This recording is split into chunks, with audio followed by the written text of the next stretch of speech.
Hai sobat pecinta sejarah bangsa, mari kita telusuri jejak sejarah Gedung Internatio yang berada di kota tercintanya arek-arek Surabaya. Mungkin banyak dari kita generasi muda yang belum familiar dengan gedung satu ini. Gedung Internatio menjadi saksi bisu perjuangan masyarakat Surabaya melawan pasukan Inggris yang kini diperingati sebagai Hari Pahlawan. Gedung Internatio di Surabaya identik dengan Hari Pahlawan karena memiliki hubungan dengan pasukan Inggris. Mari kita mengenal lebih jauh tentang Gedung Internatio yang menjadi jejak pasukan Inggris di Surabaya. Gedung Internatio dibangun oleh arsitek asal Belanda bernama Frans Johan Laurens Gisel. Lokasi Gedung Internatio atau International Creative Handelsvereniging berdekatan dengan Jembatan Merah. Gedung Internatio yang terletak di persimpangan Jalan Raja Wali dan Jalan Garuda dibangun pada tahun 1850 yang terletak di sudut Heron Street dan Willemsplein, sekarang Jalan Jayeng Rono.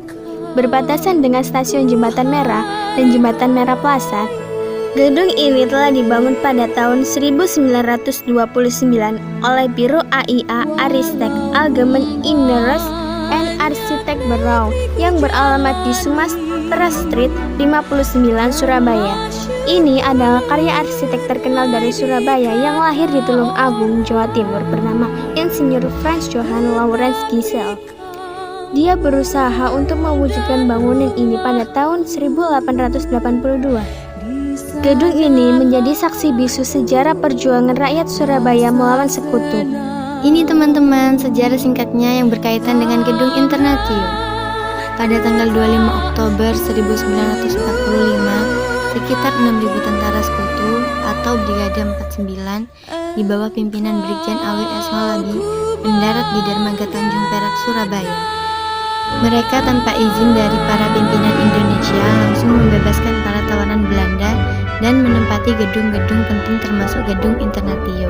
Tindakan itu menyinggung perasaan arek-arek Surabaya. Mereka dengan senjata seadanya mengepung tempat-tempat yang diduduki Inggris sehingga terjadi pertempuran. Inggris meminta Presiden RI turun tangan untuk mendamaikan pertempuran. Setelah diadakan perundingan, maka disepakati pembentukan badan penghubung yang disebut Kontak Biro untuk mendamaikan tentara sekutu dan arek-arek Surabaya. Sebenarnya usaha Kontak Biro hampir berhasil, tetapi ketika akan menyelesaikan masalah di Gedung Internatio, pihak Inggris berkhianat dengan menembakkan mortir ke mobil Kontak Biro dari dalam Gedung Internatio.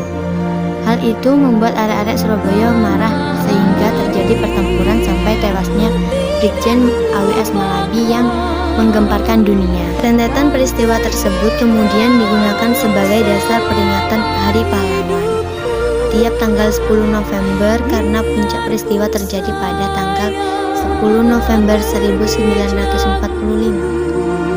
Pada pertempuran Surabaya yang kini diperingati sebagai Hari Pahlawan, Gedung Internatio adalah monumen penting dalam sejarah perjuangan arek Surabaya.